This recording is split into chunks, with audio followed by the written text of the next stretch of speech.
কুষ্টিয়া খোকসায় 3 দিনব্যাপী কৃষি প্রযুক্তি মেলা 2026-এর শুভ উদ্বোধন হয়। উক্ত অনুষ্ঠানের শুভ উদ্বোধন করেন খোকসা কুমারখালী আসনের নবনির্বাচিত এমপি মোহাম্মদ আফজাল হোসেন। উক্ত অনুষ্ঠানের স্বাগত বক্তব্য রাখেন খোকসা উপজেলা কৃষি অফিসার মোহাম্মদ আব্দুল আল নোমান। উক্ত অনুষ্ঠানের সভাপতিত্ব করেন খোকসা উপজেলা নির্বাহী অফিসার মোহাম্মদ মাহমুদুল হাসান।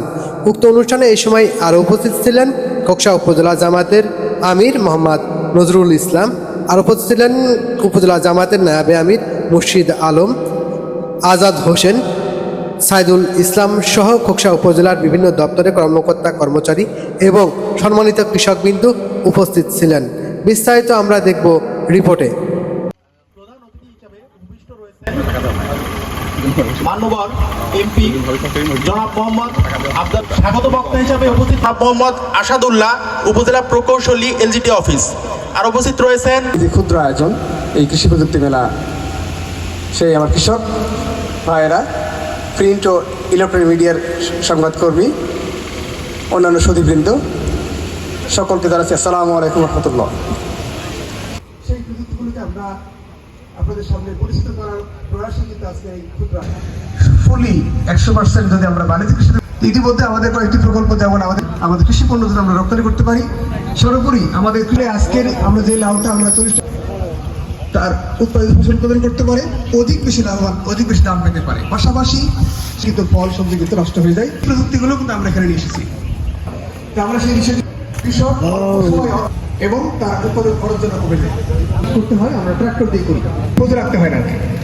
অথচ আমরা দেখি ছোটবেলাতে তাতে এক বিঘা জমি ঠিক মতো চাষ হয়েছে কিনা, কিন্তু এখন কিন্তু আমাদের যে আগামী দিনগুলিতে এই ধরনের প্রযুক্তি কিছু আমাদের রানিং রয়েছে। বিশেষ করে স্প্রে করার ক্ষেত্রে আমাদের যদি আমরা অনেক এরিয়া স্প্রে করতে চাই, সেক্ষেত্রে আমাদের ড্রোন দিয়ে স্প্রে করা হবে একসাথে, অর্থাৎ ইউনাইটেড কাল্টিভেশন, একসাথে 500 বিঘা জমি আবাদ করছে তারা। যেটা আমরা এখন কি করছি, আইল দিয়ে আমরা চাষাবাদ করি। আমরা চাই যে এই প্রযুক্তি অর্থাৎ একত্রে চাষ করলে পরে আপনার যে লাভটা হবে, আইল দিয়ে করলে তার থেকে আপনি অনেক গুণ কম পাবেন। সেজন্য আমাদের এই যে সমবায় চাষ যেটা, তো সুতরাং আমরা চাই যে এই ধরনের প্রযুক্তিগুলো আমাদের কৃষকদের মাঝে ছড়িয়ে যাক। আমি একজন কৃষি উদ্যোক্তা। আমি 1997 সালে ব্যাচেলর অফ সোশ্যাল সায়েন্সে ডিগ্রি পাশ করি। পাশ করার পরে মোড়াগাছা হাই স্কুলে শিক্ষকতা যোগদান করি, কিন্তু ওখানে যা বেতন পেতাম মনের কাছে পোষালো না। ফিরে আসি, ফিরে এসে কৃষকের সাথে সংযুক্ত হয়ে আধুনিক যে কৃষি চাষবাস শুরু করি। আগে কিন্তু এত ফার্মেসি ছিল না, এত ডাক্তার ছিল না, এত অসুখ বিসুখ ছিল না, কিন্তু সেখানে কি ছিল, সেখানে কিন্তু আমাদের উৎপাদন এত ছিল না, খাদ্য স্বয়ংসম্পূর্ণ ছিল না। কিন্তু যতই আমরা দিন দিন খাদ্য স্বয়ংসম্পূর্ণ হচ্ছে, কিন্তু সাথে সাথে কি হচ্ছে, আমাদের রোগ ব্যাধি বা আমাদের যেটা বললাম ফার্মেসির সংখ্যা বৃদ্ধি পাচ্ছে। যারা একেবারে মাটির সাথে মিশে আছে, সেই ভাইদের সাথে একত্রে একটা এত সুন্দর একটা অনুষ্ঠানে আমাদের শরীক হওয়ার তৌফিক দান করেছে। প্রিয় ভাইরা আমার, আমাদের দেশ কৃষি প্রধান দেশ,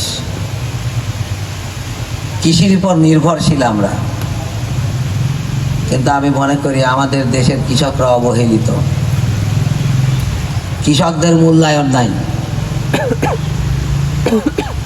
এখন আমাদের দেশে সারের জন্য লাইন দিতে হয়, কৃষি কোনো প্রযুক্তির ব্যবস্থা নাই, কৃষকদের প্রশিক্ষণের কোনো ব্যবস্থা নাই। খাঁটি বাংলায় যে বলে চাষা, আমাদের এই জাতিকে চাষা হিসাবে রাখা হয়েছে, এর উন্নত কোনো ব্যবস্থা করা হয় নাই। কারণ একটা দেশ উন্নতের শিখরে পৌঁছাতে হলে সেই দেশের কৃষি ব্যবস্থা উন্নত হতে হবে। কৃষি ব্যবস্থার উন্নত না হলে সেই দেশ উন্নত হবে না। কৃষকের পকেটে টাকা না থাকলে সেই দেশ ভালো চলে না, সেই দেশে অনেক খারাপ কিছু হতে পারে। এজন্য কৃষিকেই অর্থনৈতিক উন্নয়নের চাবিকাঠি হিসাবে গ্রহণ করতে হবে। প্রিয় ভাইরা আমার, উপজেলা যে কৃষি কমিটি ছিল, উপজেলা কমিটি, সেই কমিটির সভাপতি ছিলাম। আমি কৃষি নিয়ে কিছু কাজ করেছি।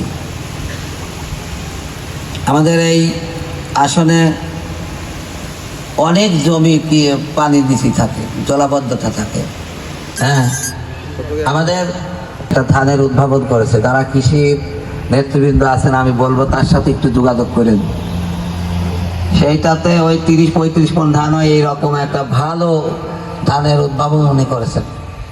কৃষি সম্প্রসারণ কর্মকর্তাকে বলবো, আমাদের কৃষকদের যদি আধুনিক কৃষি ব্যবস্থার জন্য প্রশিক্ষণ দেওয়া হয়, কখন সার দিতে হবে সেইটাও আমাদের কৃষকরা সবাই ভালো জানে না। কোন জমিতে কোন ফসল ফলানো যায় এইটাও আমাদের কৃষকরা ভালো বোঝে না। আমি জানি যে কিছু কৃষক মাটির মুঠ করে হাতে ধরলে সে বুঝিয়ে দিতে পারে এই জমির উর্বরতা কেমন, কিন্তু আমাদের সেই রকম ব্যবস্থা নাই।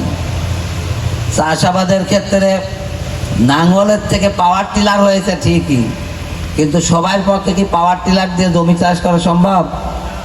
কিন্তু সক্ষম হয়েছি, যেটা কিন্তু বাংলাদেশের কোনো উপজেলায় হয়নি। এটা কিন্তু আমাদের খুকসা উপজেলাবাসীর জন্য বা খুকসা উপজেলা প্রশাসন কৃষি অফিসারের জন্য এটা বিরল কৃতিত্ব আমি বলবো। যেহেতু একই সাথে আরো 492টি উপজেলা রয়েছে, তাদের প্রণোদনের কার্যক্রম চলছিল, সার বিতরণ হয়েছে, কিন্তু কেউ কিন্তু এগুলো ধরতে পারে নাই। কম বেশি কিন্তু সব উপজেলায় হয়ে থাকে আনঅফিসিয়ালি, যেটা আমরা জানি। বাট আমরা করাছিলাম সেই হিসেবে কিন্তু যে কটা অভিযোগ পেয়েছি, যেখানে পেয়েছি যে সারের দাম বেশি রাখছে, আমরা উদ্যোগ নিয়েছে, আমরা শাস্তি বাস্তবায়ন করেছি। তো এর ফলে দেখা যায় সারের দাম কমে গেছে, সামনেও সারের পর্যন্ত বাড়বে হয়তো। তখন আমরা অনুরোধ জানাবো সংসদে যখন তিনি কথা বলার সুযোগ পাবেন, সেক্ষেত্রে কৃষিকে প্রাধান্য দিয়ে কৃষির যে অনিয়মগুলো হয় বা যে ধরনের মজুদারি হয়, এগুলোর আইন আছে, আরও যদি কঠোর আইন করা যায় বা আইনটা বাস্তবায়ন করা যায়, সেই বিষয়ে তিনি কথা বলবেন সংসদে। একটু সময় নেবেন।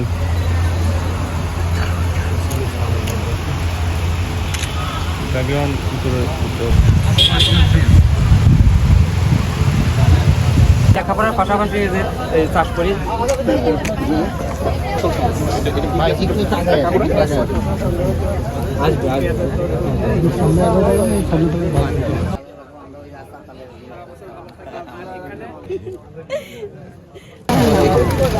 আসসালামু আলাইকুম স্যার।